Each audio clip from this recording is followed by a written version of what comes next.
All right, so I better get started or I'll run out of time. Okay, so tonight I was trying to think of one good story to tell, and I couldn't come up with one. So I'm going to give you guys 4 special short stories. Now, these are like fairy tales, but they're not what you'd expect. So I call these my Fairly Tales, and they may or may not have been borrowed from somebody else. I won't claim ownership for them. Now, all good fairy tales have a couple of things in common, and one of them is a happy ending. So this first story of mine has a happy ending if you wait for it, all right? Once upon a time, I'm sorry. This one is called The Other Frog Princess, or The Other Frog Prince. Once upon a time, there was a frog. And one day, when he was sitting on his lily pad, he saw a beautiful princess sitting across the pond. And so he hopped into the water, and he swam up to her, and he poked his head up between the weeds.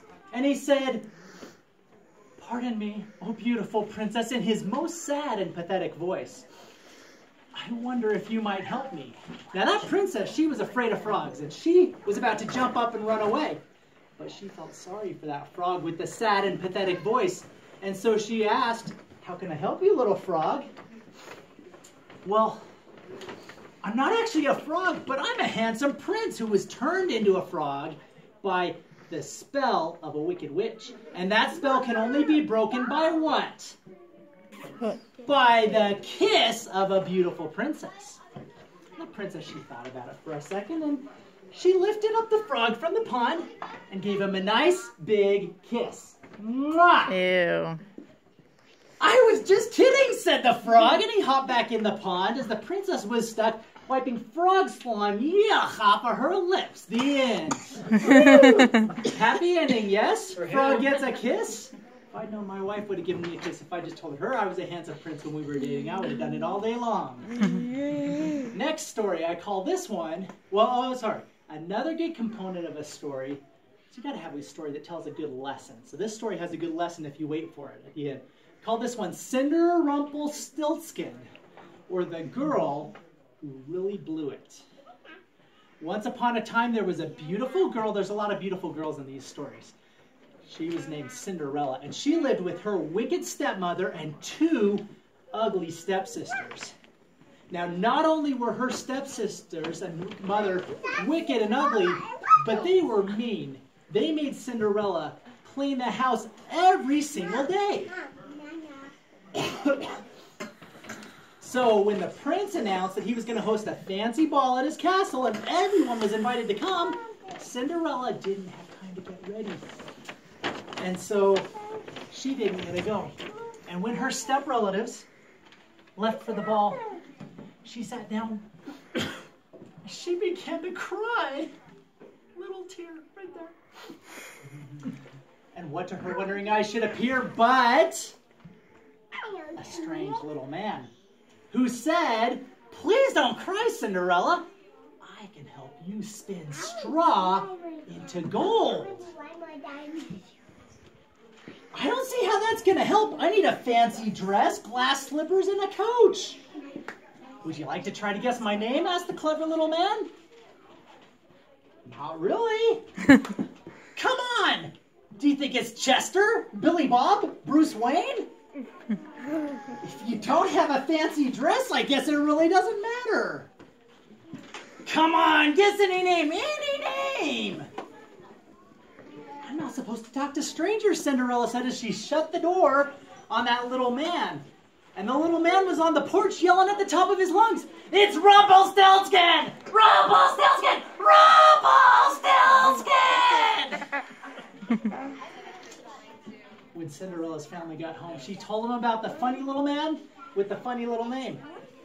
They still made her clean the house, and meaner still, they changed her name to Cinderumpelstiltskin. The end. The lesson to be learned on that one: if somebody asks or offers to have you turn straw into gold, you say yes. You give them your firstborn child, you throw away those slippers. Good grief, silly girl. Next story. I call this one The Boy Who Always Cried. Yeah, Patty. Cow patty. Somebody knows this story.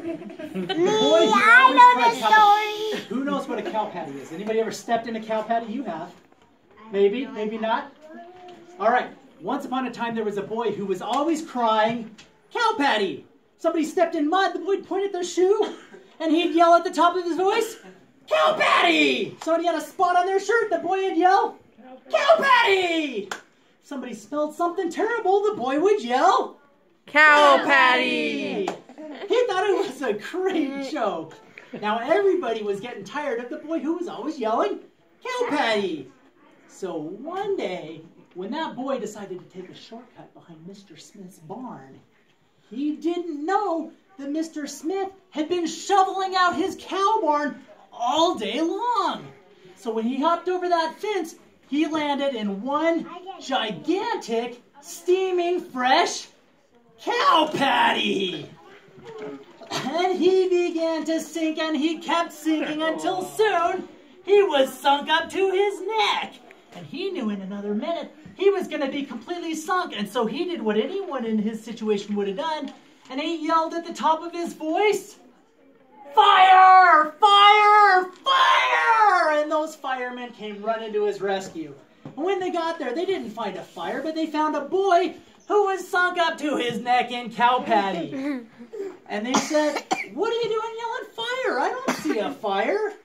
And that smart boy, he said, well, if I'd yelled cow patty, nobody would have come. The end.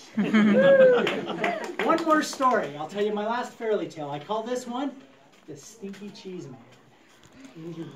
Once upon a time, there's a little old lady and a little old man, and they lived in a little old house.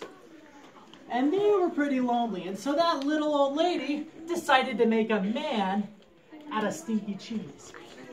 She used a piece of bacon for his mouth and 2 olives for his eyes, and she put him into the oven to cook.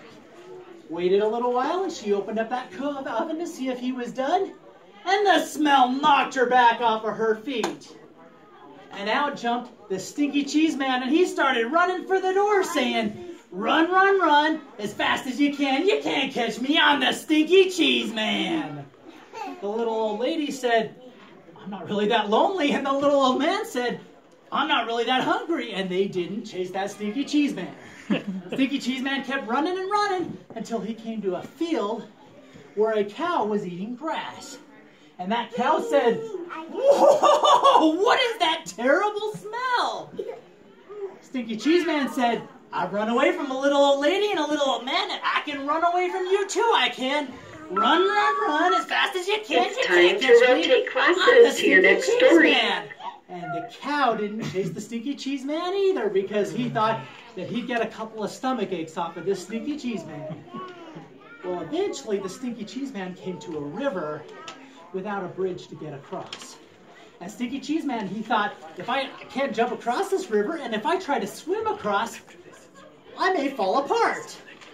Just then the sly fox, who shows up in a lot of stories like these too, poked his head out of the bushes and said, hop on my back, and I'll take you across this river, Stinky Cheese Man. Stinky Cheese Man said, I know you won't eat me. And the sly fox said, trust me. Got on his back, he got about halfway across, and the fox sniffed the air. And he began to cough and sneeze and say, what was that funky smell? Achoo! And the Stinky Cheese Man flew off his back, landed in the river, where he fell apart. The end.